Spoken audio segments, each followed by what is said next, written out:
There is a couple of other things I wanted to ask you about, Pierre, just because it's been a while since I spoke to you. Stablecoins on shitcoin protocols, I've seen used in the wild a lot, just traveling with work, and I find myself anti-shitcoin and anti-shitcoin protocols, whilst pro stablecoins on these shitcoin protocols, because I've seen how people use them and the lifeline they have become. I actually saw Stefan Rivera tweeted something earlier. He's talked about why these coins called stable coins, because they're always losing value, and he's right. But as a currency, they are the most stable option for people in places that I've traveled to with work, and I understand why people use them. And so I've become a little bit more nuanced about it. I'm glad they exist.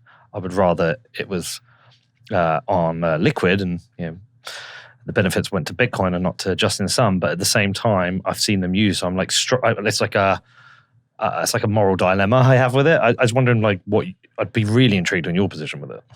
Yeah, I think the best argument for stablecoins is, Pierre, don't you use dollars? Right? It's like, yeah, I do use dollars. And so then it's a point of privilege to say that, I have access to the dollar banking system and I use dollars, and somebody abroad, I'm going to judge them because they're using dollars, but, on Tron instead of on Visa, which is like, okay, what isn't Tron better than Visa? I don't know. Yeah. But I think that the other point of the dilemma is really around, what Morgan was saying is that you want to have that asset liability matching. So somebody, we say, hey, you should have 3 to 6 months of expenses saved up in your local fiat currency in case you lose your I'm away. in case you lose your job. I think you've got good job security. I think I got 3 months left. Okay. And so, if you need to have that short-term savings, that's I find that challenging. Maybe this is an area where I disagree with Morgan, because I do think that if that is constantly being eroded by inflation, and you're losing your purchasing power, you're constantly having to add more dollars to your short-term savings account. Yeah, but I think the point about the emergency fund, which is often lost on people, is that at some point it's irrelevant to have it.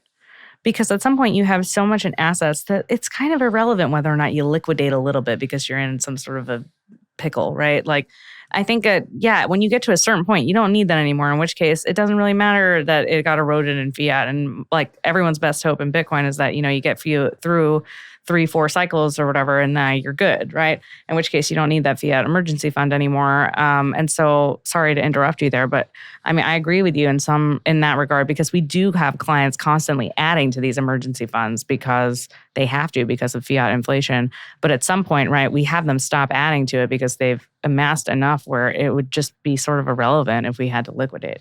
And I'm tending to think more of people in developing economies who have a sovereign currency that's inflating away. And actually for them, in some ways, the dollar is their Bitcoin. So where Bitcoin is our savings technology for the long term. I go from pound to Bitcoin. They might go from peso or whatever to naira to the dollar. And the dollar's in some ways serving the same purpose as Bitcoin is for us, in that it's holding value. But these people might be living day to day or week to week, month to month. Mm-hmm.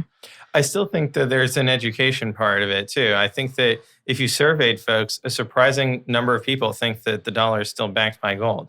And so the dollar is essentially still coasting off of this reputation as, world reserve currency, et cetera.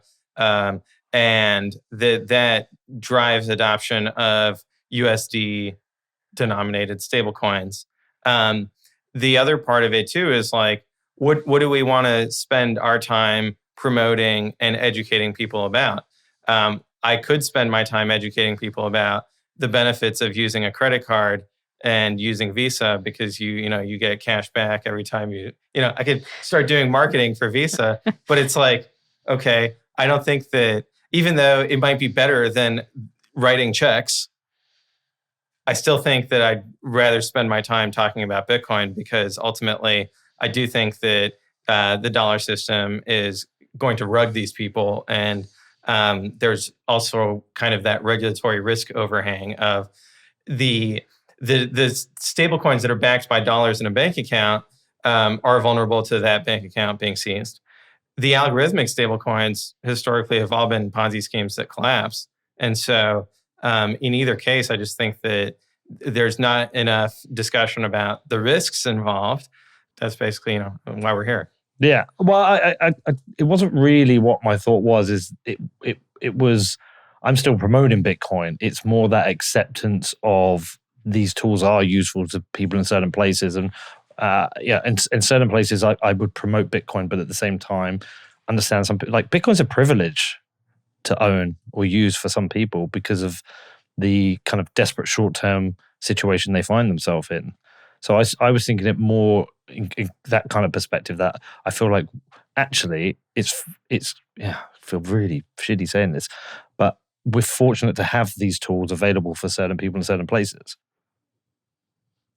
Yeah, I mean, without a doubt, like I use dollars. So, but the thing is that we also can't discount the fact that there is a middle class, an upper class in the global South that could be saving in Bitcoin and developing, a Bitcoin circular economy there. And I think that it's just for the same reasons that it's hard for some of Morgan's clients or potential clients to like grok Bitcoin and to see the value in it, or politicians to see the value in Bitcoin.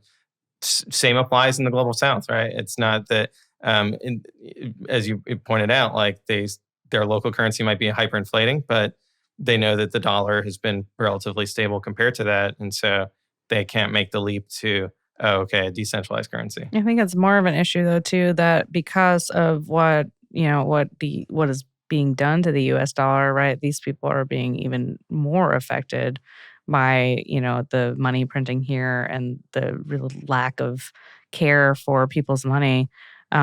So much so that like they would benefit from saving $1 a week if they could in Bitcoin, or even 30 cents a week in Bitcoin, right? Whatever they could do to just ink out a little bit, right? I think that's often not spoken about because we often think, okay, somebody has to have, this, and we've been talking about it, right? The 3 to 6 months worth of emergency money in order to be able to buy any Bitcoin at all. And it's like, okay, but maybe when you're in this specific circumstance, right, where you're so reliant on being paycheck to paycheck, where inflation actually affects you way more than somebody else, that using something like Bitcoin would actually protect you from that. Amongst your clients, how much fear is there regarding the kind of global economy at the moment, the state of the dollar, the state of debt, the potential debt spirals? And again, the reason I ask is like me and Danny talk about this stuff a lot. And I would say for the first time in my life, I don't know where we'll be in 5 to 10 years. And I don't know what to do specifically with my money outside of Bitcoin. Like, should I pay off my mortgage or should I have a massive mortgage? Are we going to see massively high inflation in the UK? We've had 10 to 15% over the last year or so. I've seen how this plays out in other jurisdictions. Could we have 40%, 50%? I don't know. But I'm definitely highly concerned that it can come to where I live now for the first time. Mm-hmm. And are you having that amongst your clients? Yeah, so the reason why this conversation of owning Bitcoin was so easy to have is because people see that their dollar is buying less. It's not hard for people to see inflation anymore. I think in the past it had been. And so what actually was sort of an interesting thing, a phenomenon I saw in my practice was that wage growth hit first. And so all of a sudden, everyone's financial picture started looking really rosy.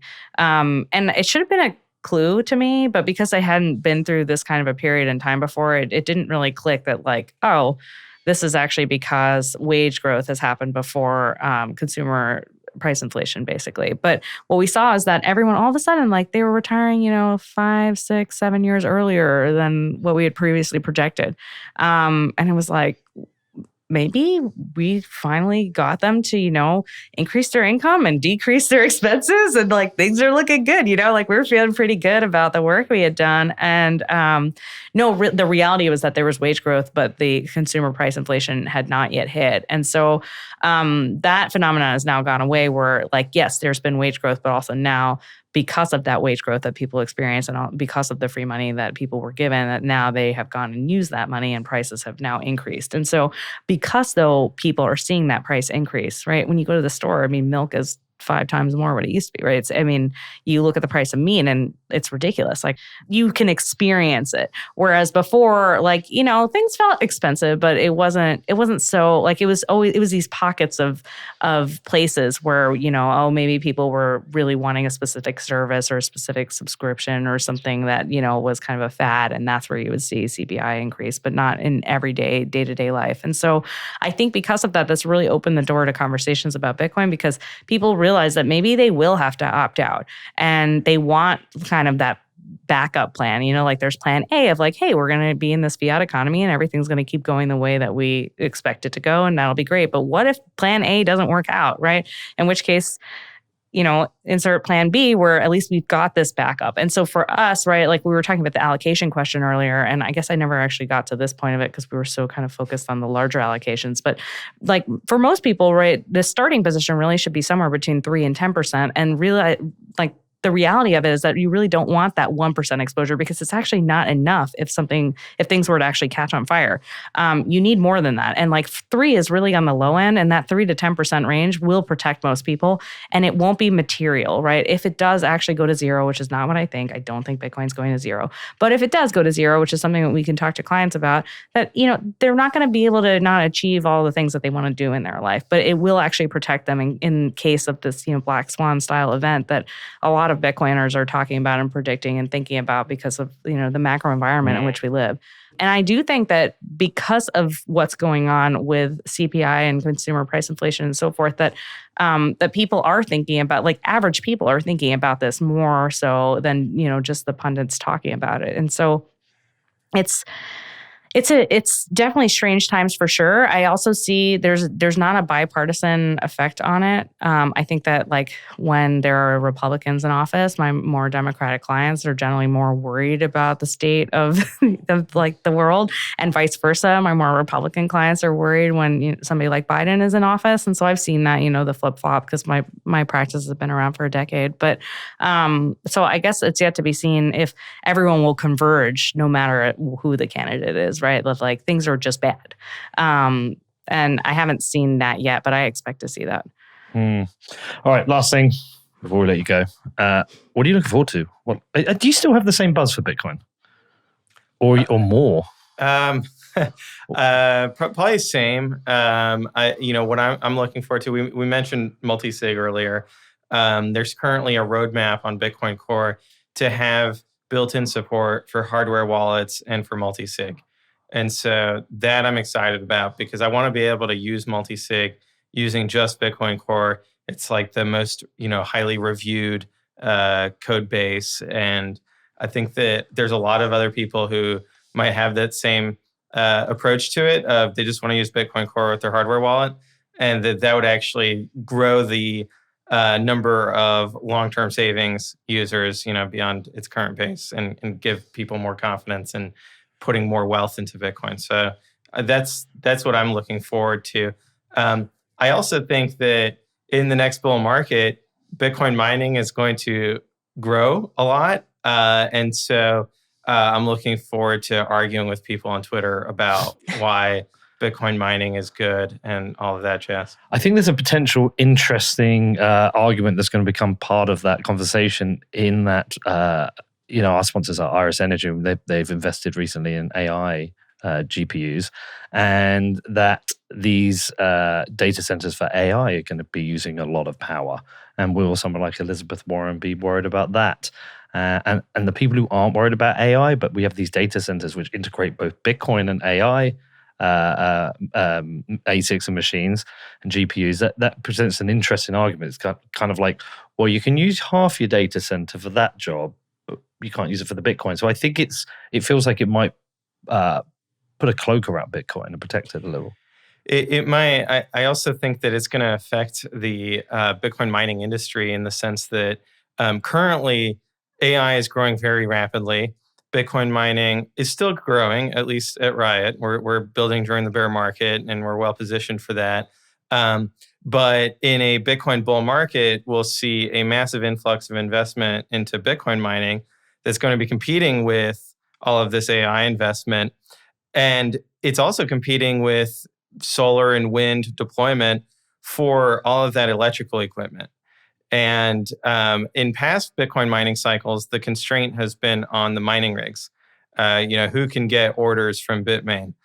In this cycle, I think the constraint is going to be on transformers, on large industrial electrical equipment, where every part of the economy is going through electrification, and so it's going to be massive competition over this scarce resource, and it's going to completely. I think it's going to change.